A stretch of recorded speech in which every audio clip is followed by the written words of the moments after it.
They're going to let us know where we. New person, so What did they say? we'll get rolling. All set. Thank you, ma'am. You're already on there. Okay, welcome everybody. Just need to read this announcement about meetings. If this meeting is being recorded and broadcast on the Town of Barnstable's Government Access Channel, in accordance with Massachusetts General Laws, Chapter 30A, Section 20, the chair must inquire whether anyone else is recording this meeting, and if so, to make their presence known. Seeing nobody. This meeting will be replayed via Xfinity Channel 8 or High Definition Channel 1072. May also be accessed via the Government Access Channel, live video on demand archives on the Town of Barnstable's website. Okay, thank you. So we'll go ahead to a roll call. Renee King. Bill Carey. Bill Monroe. Nina Coleman, Park Manager. Donna Bragg. And Tom O'Neill. Thank you, everybody.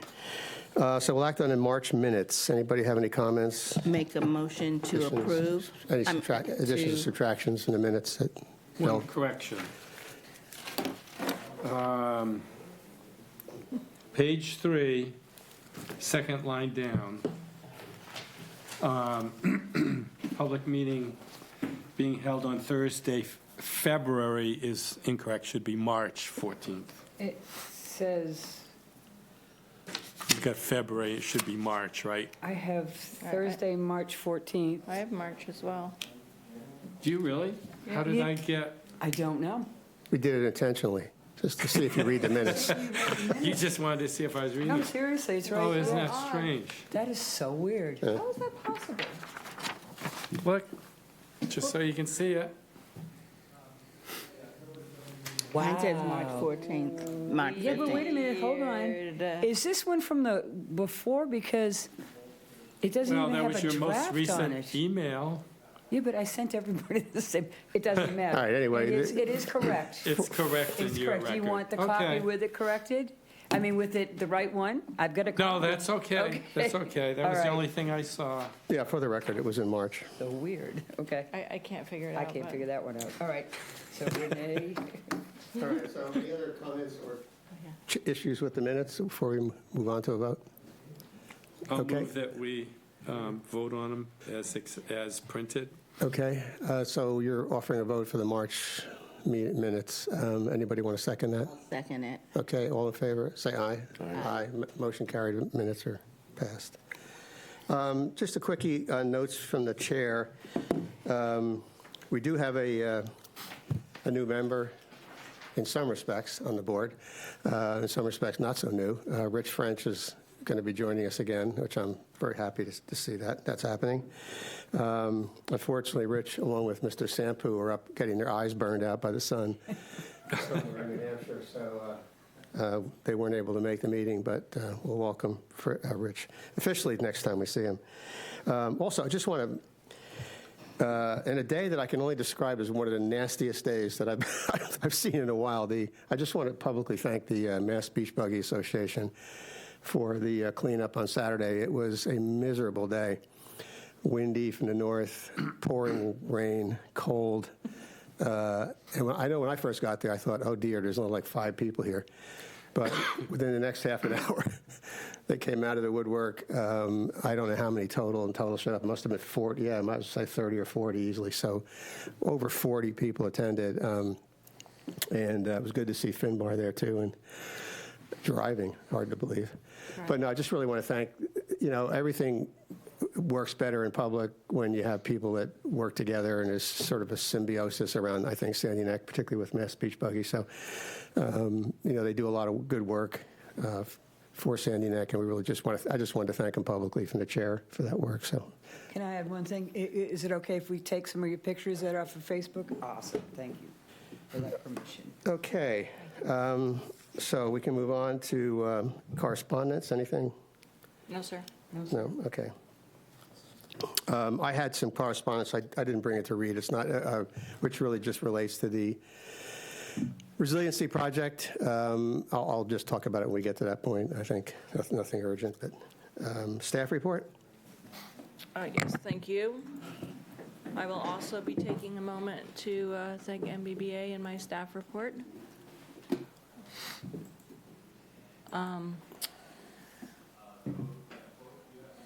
I always get worried when it starts going around and around, but we're okay. All right, so presently, we're still in winter hours, the gatehouse, well, spring hours, the gatehouse is open 9 a.m. to 3 p.m. Our ORV beach, weather permitting, is open 8 a.m. to 4 p.m. There's no campfires allowed on the beach at this time, and our speed limit is 5 miles an hour.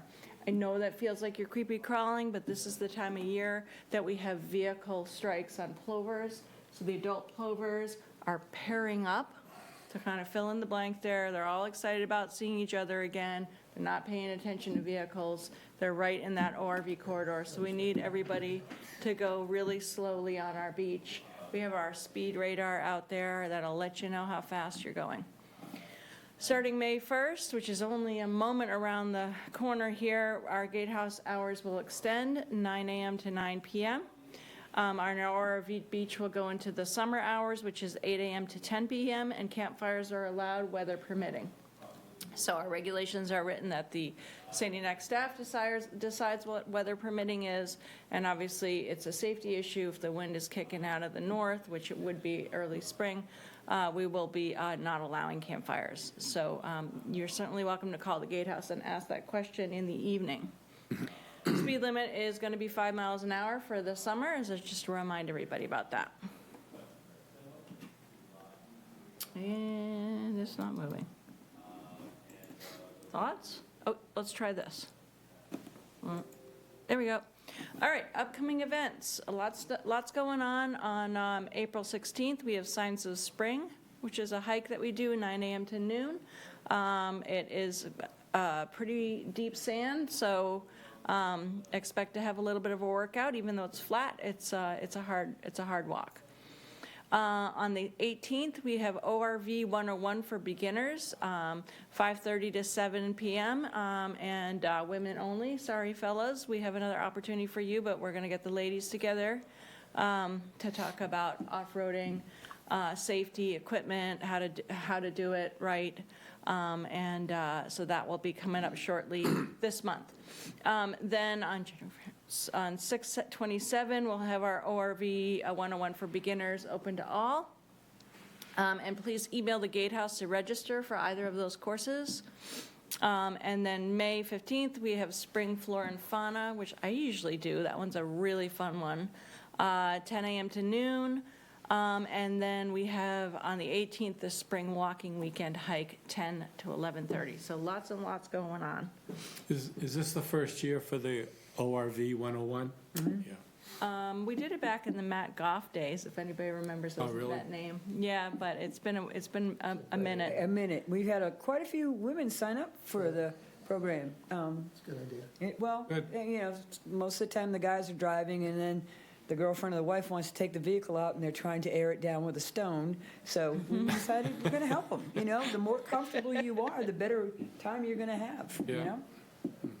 For the record, I've aired down a lot of vehicles I with too. a stone.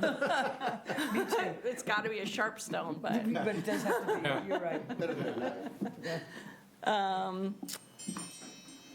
Tracy, you gonna take that class? I don't think so. I think I was taught with a key though instead of a sharp. Key also. Or anything I could find, because there was no rock when I started. Like, There was no. 7, there was no rock. She meant to say church key, Church, there you go. bottle opener. All right, spring storms. We did have a number of storms this winter. Most of them were out of the south. For those of us that keep an eye on these things, that means our south side beaches got beat up. Now that I'm doing a lot of work throughout the town, we're really noticing that weird south side. And this year, really, our only storms that were affecting St. Nick were more recently. We had a nor'easter that was more out of the east than the north. And we did have some minor damage overall. Fortunately, the tide wasn't that big that day, or we would have been in trouble. But we did have moderate damage, and this is the dune here between trails 4 and 5. So I think that's the 3.5 mile marker right there. A lot of damage out there, and it's impassable at high tide, even sort of an average high tide. So cottage owners beware. And it's also, what my eye doesn't see any plover habitat, so that's a problem. We lost about a mile of plover habitat, and where are they going to go? They might go behind the dunes, they might go on the marsh trail. It's going to complicate things, as it always does. So, and finally, thank you MBBA and volunteers for another great beach cleanup. As was mentioned, it was miserable out there, and probably I can think of one other one that was worse, but this was right up there in all the years that we've been doing this. Wind was kicking out of the north. These guys wanted to get out there right away. We had to slow their roll. They were so like gung-ho to get out there, but we needed the tide to recede a little bit. They got out, I don't know how many hundreds of pallets out there. Did you get a count? No. A lot. So a lot of pallets in our HCP, and then we had a crew following behind with the tomato stakes and the flagging tape.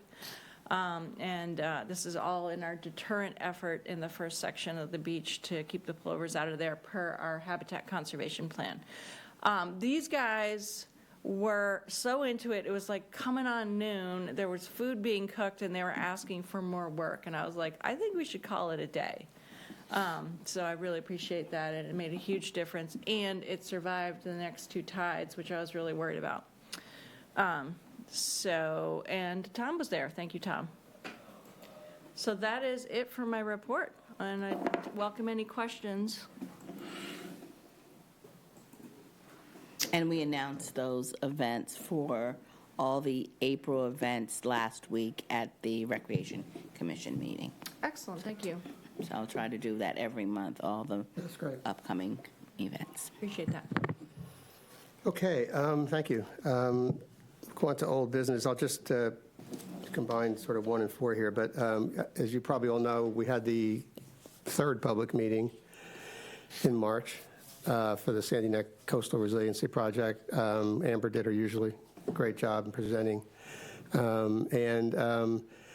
don't remember how many people were there, maybe 20 people, something like that, probably, at the meeting. Really no particular areas of controversy. One element of the plan that's evolved over time has been the potential utilization of some of the space down where the current gatehouse is for emergency air-up areas, and that did bring a few comments from some of the folks in the Sandwich neighborhood that is very close to that, particularly regarding potential compressor noises. I think it's going to be, utilized periodically, not permanently, but it's also, they've also found a way to move the compressor building to behind the garage, so that should probably sort that issue out. I did get a couple letters from a couple of folks on Leonard Road, and they seemed, that they felt that was responsive, and they didn't raise any more issues. So hopefully but the project's moving along. The design is looking, pretty robust, and obviously permitting and funding are the big. Finishing up on the permitting, a notice of intent was filed to the Conservation Commission, so that's underway. I think April 30th, end of the month, is when that meeting is going to occur. And then, obviously, the funding activity is ongoing. So have you heard any more on that, or? Yeah, we're in the process of writing the grant, so I was just talking to Renee Great. about it prior to, we're reaching out to the MVP grant, and then the season, which is the next one that we have to get on. Amber's in the middle of writing that one. We'll need a letters of support. And then CZM is a little, in a month or two. And then NOAA is still, NOAA is out there already, yeah. okay. Yep. I just want to add that the storyboard was updated with Okay, the good. final maps. It's right on the right on the St. Nick website, right on the front. It's like a click to get a sticker, click to book a camper, and then it says coastal resiliency. It's big now and centrally located. Click on that, and then you can work down the storyboard, and you'll have all the newest plans that were presented. And there's also an opportunity on there to watch the full presentation. Okay. So that's the latest and greatest on the project. I don't think there's anything else that's happened in the last month since that meeting, but I think so far so good. Yeah, so the Conservation Commission's coming up, and the Natural Heritage Right. goes in tandem with that. And so those are the two filings we just did. That was a big push to get in. And so we really had planned on doing this outreach prior to the notice of intent in the Conservation Commission meeting, because we didn't want that to be a distraction like lighting and compressor noise, which is not a conservation issue. We wanted to have the meeting get the feedback. And so we were very pleased that questions were minimal. It seemed people were excited. Yeah, I think it's over the hump of concern to now kind of, let's get it done, you know. So something else just went through my head, and I can't remember what it was, but that's okay. I mean, well, what I was going to say is that the current plan projects starting construction in the fall of '24, which, you know, I have to say I'm a little skeptical about, but I think because so much has to kind of fall in place, particularly with the funding. But you know, if things do fall into place, that's when the first phase would start, and then the second phase would be starting the following year in the fall. First phase being the parking lot, second phase being the gatehouse movement. So, you know, it's still possible at this point if everything falls into place. So we'll just have to wait and see how I also, the other thing was kind of moving piece was the architectural study, which I guess was going to go. Archaeological, sorry. Through the summer, I think, or at least wouldn't be completed till mid to late summer is the way I understood it. So, I mean, that's hopefully not going to present any problems, but we'll see. You never know. They have to look at the area where the new the gatehouse is going to be moved to. Right, and then they yeah. have to work a little further in the area where they found the Musket balls. balls, the musket balls, yeah. They found what? Musket balls, the first kind of digs they did, they found some used and unused, apparently, musket balls. Which is kind of interesting because, I mean, ancient Indians obviously wouldn't have been using muskets, but it could be more, No. Well, Yeah. duck hunting, probably. yeah. So we'll have to see how it goes, but. Okay, any comments on the project? Questions? Oh, it sounds positive, right? It's moving Yeah. along, grants are being worked on, and it's going through the different committees, so it sounds like it's moving Yeah. along. Yeah. Bill, anything on public use? Is your, Jack Beats. Jack working on this project. project? I think he did some preliminary work on Sunday, small group. Started, I don't know if either one of you know if they put the platform together or just, Working on it. yeah, so the plan was to pretty much put the platform together Sunday, and then next Sunday, they're gonna try to put it up, so two-phase project, so. It's coming along. good. And I think that covers those areas for today. We didn't have any new business, I don't think, on the agenda. So any public comment? You guys have anything you want to talk about? All right, it's going to be a fairly quick meeting. So I don't have anything else for tonight. So we can get, Quick question. Is it going to be up in time for the osprey to plan. nest? They're here. It should. they're out, yeah. Yeah, I noticed that. That's why he was very responsive to Female, that our nest is get kind it of female. together as Oh, quickly she as he has did. so females that, here, you know, too? we could Yeah. hit that window. Right. The established nests are already filled, Yeah. so now you're going to have, Which is you great. can watch the guy there. right, Yeah. so now we're going to have another nest that another pair that's coming in can find a home. Yeah, good. There were 3 males circling the nest near my house, and then one settled in, and then the female showed up, I think, a day or so ago, or 2 The days male ago. comes and Text prepares message, I was it. off and I got How the cool text. is that? Yeah, it's good to see. Did you ever get a look at that nest that I had found in the pine tree out behind Ferguson's there? There was a large nest. I couldn't really identify what it was. I had spoken to I him. haven't had a chance to look at it, but I will. Definitely. Maybe we have an eagle. We don't know that. That was my initial thought. Talking to Nina, though, it sounded like it's not big enough to be an eagle's nest, but that was kind of my hope when I saw it. That's my next project. I want an eagle pole behind the garage. Why not? Why not? All right, if there's no further activity, I'll ask for a motion to adjourn. I'll make that motion. Second. Okay, all in favor? Aye. Thanks, everybody. We'll see you next month. I have a question for you. Will they be working this Sunday? We're all set, thank you. I believe that's the plan.